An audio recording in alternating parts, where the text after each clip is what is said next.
Tervist! Täna räägime Nõukogude blokist. Teate küll, see tohutu Ida-Euroopa ja Aasia riikide kogum, mida juhtis Moskva. Aga kuidas see süsteem tegelikult toimis? Kuidas ehitati üles ja hoiti koos seda hiiglaslikku poliitilise ja sõjalist masinavärki, mida ise uhkelt sotsialismi leeriks kutsuti?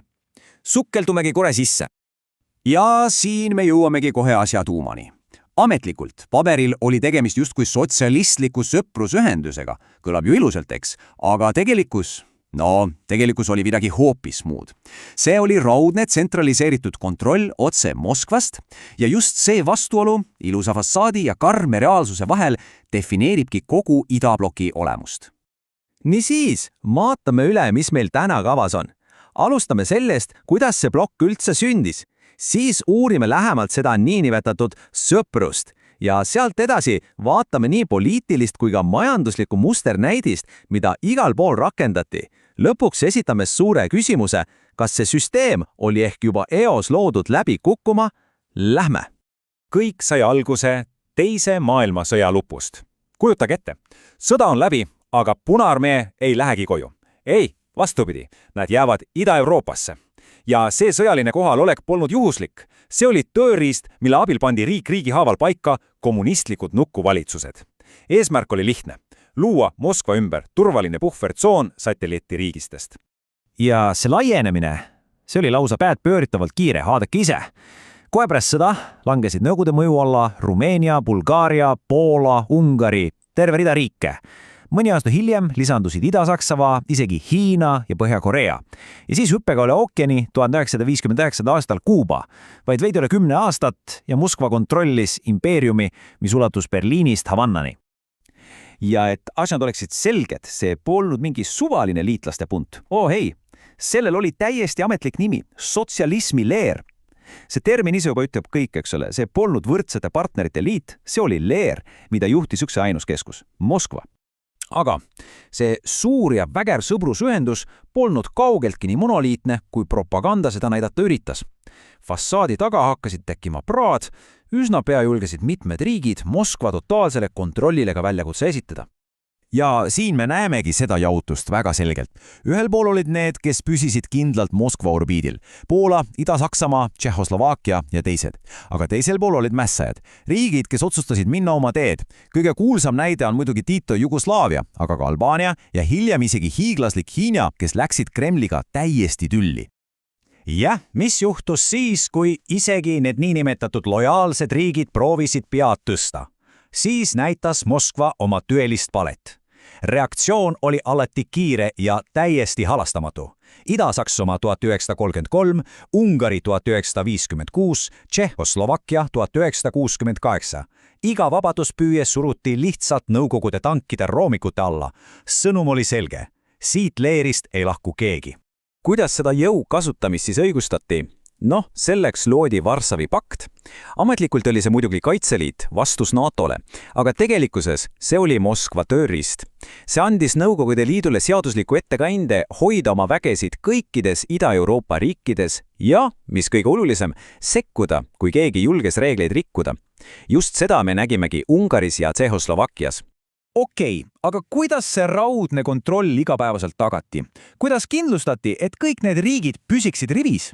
Selleks oli olemas täpne poliitiline musternäidis, nagu retsept, mida rakendati kõikjal. Vaatamegi seda mudelit nüüd lähemalt.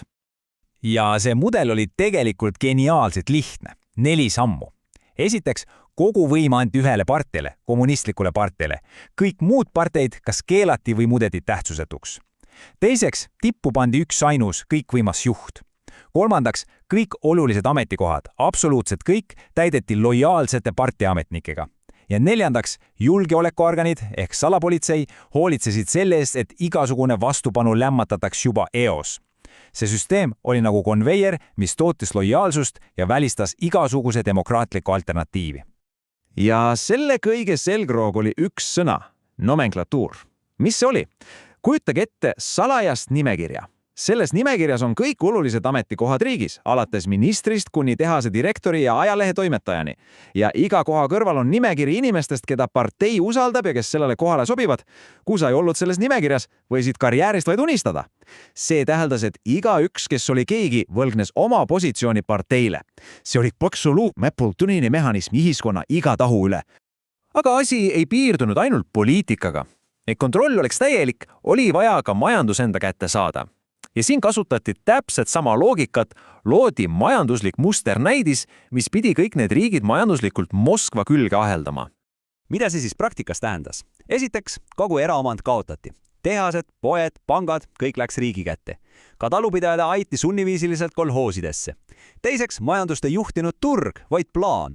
Kusagil kabineti vaikuses otsustati, mitu naela ja traktorit tuleb toota. Ja mis oli prioriteet? Kindlasti mitte sinu ja minu heaolu või ilusad riided poes. Ei, prioriteet oli rasketööstus ja sõjatööstus. Tulemuseks olidki need kuulsad tühjad poeleedid ja pidev defitsiit. Ja see ongi plaanimajanduse olemus, unustage ära vabaturg, konkurents või see, mida inimesed tegelikult osta tahavad, kõik see asendati käskudega ülalt alla, toodeti täpselt seda, mida 5 aastagu plaan ette nägi, sõltumata sellest, kas keegi seda ka vajas või mitte. See tabel siin näitab seda kontrasti lihtsalt suurepäraselt. Külma sõja 2 täiesti vastandlikku majandusplokki. Läänes oli Marshalli plaan, Ameerika raha, mis aitas sõjast räsitud Euroopa riigidel jalule tõusta ja iseseisva majanduse luua. Idas oli aga Nõukogude vastus VMN. Selle eesmärk oli aga täpselt vastupidine, mitte aidata, vaid integreerida ja allutada, siduda need majandused veelgi tihedamalt Moskva kontrolli alla. Ja nüüd, kui me oleme seda kõike vaadanud, seda poliitilist ja majanduslikku mudelit, jõuame me ühe vältimatu järelduseni. See süsteem, mis oli ehitatud totaalsele kontrollile ja paindumatusele, kandis tegelikult juba oma sünnihetkel endas oma enda hävingu seemneid. Ja siin ütleb allikas ise kõik ära. Sotsialistlik majandusmudel osutus kapitalistlikuga konkureerides elujõuetuks. Lõppkokkuvõttes on see nii lihtne. Süsteem, mis lämmatab igasuguse initsiatiivi, eirab inimeste tegelikke vajadusi ega suuda uueneda, on pikas perspektiivis lihtsalt hukkule määratud. See ei saanudki teisiti minna. Ja see kõik jätab meid ühe viimase mõttega, mis on tegelikult ajatu.